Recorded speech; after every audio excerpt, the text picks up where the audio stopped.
Bismillahirrahmanirrahim. Wassalatu wassalamu ala Rasulillah sayyidina Muhammad ibn Abdullah wa ala alihi washabihi wa man wala, amma ba'd. Langsung aja kepada intinya. Kalau mungkin dari sekian jamaah tadi mungkin dalam hatinya ada yang terbesit sedikit aja. Songong bener tuh anak ya, berani negor abah. Bukan masalah negor menegur.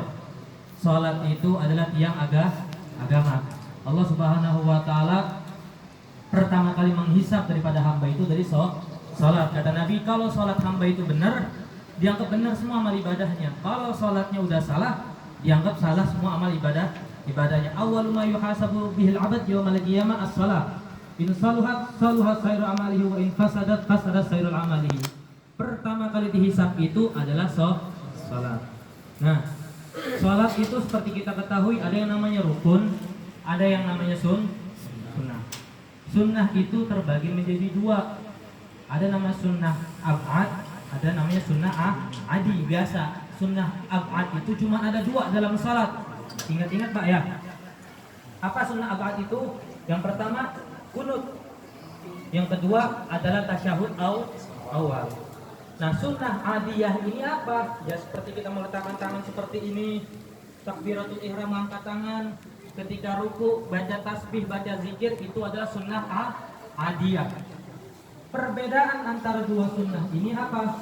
Sunnah ab'ad, kalau ditinggalkan kita harus sujud sahwi.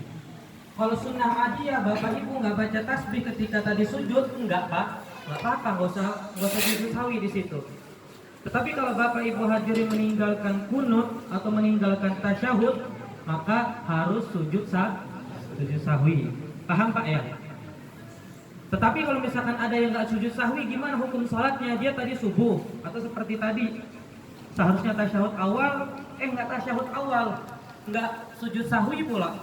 Gimana hukum salatnya? Hukum salatnya tetap sah karena ini adalah sunnah. Tetapi karena di sini adalah namanya sunnah ab'ad, diambil daripada kalimat ba'ad sebagian, maka kemungkinan salat tersebut diterimanya setengah. Paham dulu Pak ya? Sunnah dalam salat itu ada dua, ada sunnah ab'ad, ada sunnah hay'ah. Sunnah ab'ad itu tasyahud awal sama kunut. Kalau kita meninggalkan dua perkara di sini, kita harus sujud sahwi. Nah, kalau misalkan contoh seperti tadi, seharusnya sujud tasyahud awal, tetapi kita udah di pertengahan berdiri, dilihat dulu. Sekiranya mendekati masih duduk, misalkan seharusnya tasyahud awal ya, tapi kita masih begini, ini masih mendekati duduk, maka kita harus duduk lagi. Imam tersebut harus duduk. Tetapi kalau udah seperti ini mendekati duduk atau mendekati berdiri? Kalau udah mendekati berdiri, jangan duduk lagi. Kalau duduk lagi, batal sholat orang tersebut. Paham Pak ya? Sedangkan kalau misalkan masih seperti inilah, masih begini, ini masih mendekati duduk, maka seorang imam atau yang sholat di sini duduk lagi untuk tasyahud awal. Tapi kalau udah mendekati berdiri, ya udah berdiri aja. Lah, anak kan belum tasyahud awal, nanti diganti dengan sujud sahwi. Tetapi kalau udah mendekati berdiri, dia duduk lagi, maka kalau dia imam, batal semua makmumnya. Kecuali deg-degan ini. Dia semua banyak. Kecuali jika makmum tersebut niat mufarokoh, yaitu berpisah dengan imam. Dalam hatinya ketika udah melihat imam tersebut salah, terus dalam hatinya, ya Allah saya niat batalin sama imam. Artinya seorang makmum di sini sholatnya udah sendiri. Nah, kalau ada hamba seperti itu, niat seperti itu, yang lain pada batal, satu orang enggak batal. Kenapa enggak batal? Karena dia udah memisahkan diri dengan imam. Paham Pak ya? Nah, tadi kenapa Al-Fajr langsung tegur? Takutnya akhirnya sholat kita batal semua. Yang nanggung sholat isya bapak ibu hadirin, yang nanggung bapak. Sholat sendiri aja belum tentu diterima, apalagi nanggung sholat orang banyak. Sedangkan satu sholat nggak dikodok atau satu sholat nggak dikerjakan seorang hamba itu namanya tertulis di pintu api neraka. Nggak bisa dihapus Pak, pakai penghapus, pakai tip X, pakai film, nggak bisa. Nah kalau misalkan nama kita udah tertulis, misalkan sholat isya tanggal 20 Agustus bla bla bla bla bla, niat kita udah bener, jamaahan, ternyata sholat isya kita salah, nggak digodok seperti tadi, akhirnya 40 orang yang sholat di Jati Bening tadi ditulis namanya di pintu neraka. Nah kalau udah ditulis di pintu neraka, ketika nanti udah di hari kiamat, sebelum kita masuk surga, Allah suruh cek dulu, ada muka kamu nggak di pintu neraka? Wah ternyata ada. Tanggal 20 Agustus sholat di Jati Bening, sholat isyanya kagak sah. Karena namanya udah tertulis, mukanya udah terpampang di depan pintu neraka, masuk dulu. Di laundry dulu sama Allah. Paham Pak ya?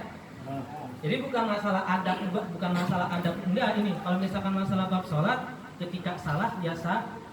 Aduh nggak enak nih, abah loh. Bukan masalah apa nggak abah. Ketika Anda sayang dengan imam tersebut, ingatkan. Tetapi kalau Anda udah nggak sayang sama imam tersebut, biarinlah, biar masuk neraka, dibiarin. Maka yang makmumnya juga dosa, imamnya juga dosa. Itu masalah bab tasyahud awal. Sunnah ab'ad itu ada 2, kunut sama tasyahud awal. Nah contoh kalau misalkan kunut, saking ngantuknya habis begadang nonton Liga Champions ya kan, final, pas sholat subuh seharusnya dia kunut nih nanti nih. Ternyata misalkan setelah ruku seharusnya dia kunut, baca Allahumma hdina fiman hadait. Ternyata dia lupa, langsung begini. Nah ketika masih seperti ini, masih dekat dengan yang namanya berdiri, dia balik lagi langsung baca kunut. Tapi kalau udah mau sujud seperti ini, terus dia balik lagi, hukum sholatnya batal. Karena dia lebih kaki daripada sujud. Kok batal? Karena ini sunnah, ini rukun. Ketika udah masuk ke dalam rukun, nggak boleh lagi balik ke sunnah. Paham Pak ya? Jadi nanti misalkan Bapak Ibu hadirin ada yang seperti itu di rumah, atau jamaah dimanapun itu berada, bisa dijelaskan. Insya Allah paham Pak ya? Takarannya itu lebih dekat kemana? Kalau tasyahud, kalau lebih dekat ke duduk lagi, enggak apa-apa.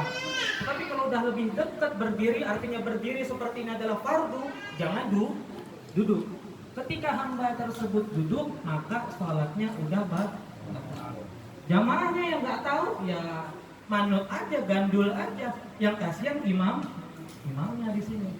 Makanya usahain yang menjadi imam orang yang ngerti agama, yang duduk di belakang imam, yang berdiri di belakang imam orang ngerti agama, bukan haji, orang kaya nih, donatur utama, donatur tetap harus sholat di belakang abah. Akhirnya sholatnya salah, semuanya salah. Paham ya? Jadi dalam sholat itu nggak ada istilah derajat, nggak ada istilah kaya, nggak ada istilah ini itu. Yang ada ketika ngerti ilmu ya ke depan, ketika dia udah jadi imam, ada lagi yang ngerti ilmu ya di belakang. Udah paham Pak ya? Allah. Jadi anak dari tadi mikir nih, jangan-jangan sampai di hatinya Bapak Ibu hadirin ini ada yang berani bener tuh negur abah tuh, kenapa tadi tuh begini begitu. Bukan masalah itu. Kita menyayangi abah, jangan sampai nanggung sholat berapa orang nih, 40 orang bisa jadi, atau 50 orang ditanggung sholatnya oleh satu orang. Akhirnya nanti bapak di kamar sholat isya terus 50 kali, karena nanggung jamaahnya. Iya kalau ternyata benar 50, kalau yang hadir 100 masih utang 50. Udah paham Pak ya? Insya Allah Pak. Kalau emang ada yang nggak paham silahkan tanyain lagi. Makanya Al-Fagir, yuk malam Jumat kita buka pengajian di sini, buka pengajian fikih. Ya apa? Pernah kejadian kita kan sholat, kita udah tahu begini, udah tahu itu, tapi yang makmum bilang subhanallah, kita kan udah tahu bahwa kita harus berdiri, tapi yang makmum tetap aja subhanallah, kita kan jadi bingung, dia kan naik, dia bilang subhanallah terus, jadi kita turun lagi, padahal kita udah mau berdiri. Nah si makmum tuh bilang subhanallah terus, jadi kita itu kan jadi bawa lagi gitu.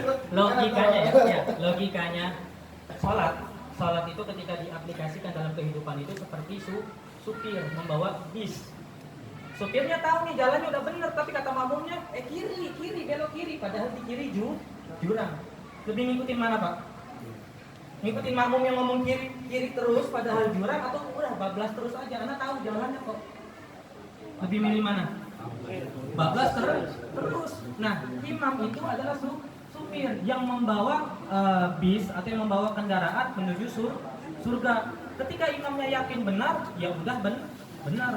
Beda hal kalau misalkan imamnya udah salah, yang belakang salah, padahal dianya yang salah. Atau yang sering pertanyaan itu perutnya ada kayak bunyi gretek gitu tuh.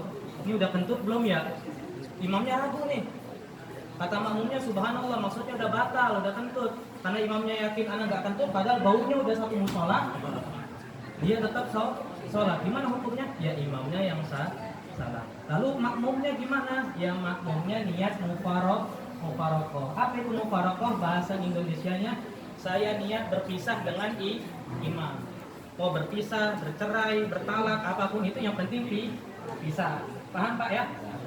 Kalau emang ada yang mau nanya ya seperti tadi pertanyaan Bang Adek, gimana hukumnya? Kalau emang imamnya yakin benar, ya lanjutin. Logikanya seperti apa? Seperti supir. Ketika dia tahu jalannya itu benar, sampingnya jurang, kata makmumnya belok kiri, jangan diikuti. Nah, terakhir Al-Bagir ngajak kepada antum nih. Mumpung rame, kapan lagi rame seperti ini kan? Malam Jumat usahain hadir. Kita bahas fikih, kita ngaji fikih bareng. Agar apa? Agar salat kita, agar ibadah kita, agar muamalah kita, jual beli kita, segala macam kita benar. Jangan sampai hidup 60 tahun, 70 tahun, ternyata salatnya salah. Akhirnya dihisab sama Allah dengan hisab yang amat sangat keras. Paham Pak ya? Jadi malam Jumat insya Allah ntar juga DKM bakal programming juga. Silahkan datang. Ada problematika apapun itu, baik laki-laki atau perempuan, kita jadikan diskusi bersama. Bisa dijawab alhamdulillah, nggak bisa dijawab dijadiin PR. Insya Allah paham ya? Kata demi syukran. Wassalamualaikum warahmatullahi wabarakatuh.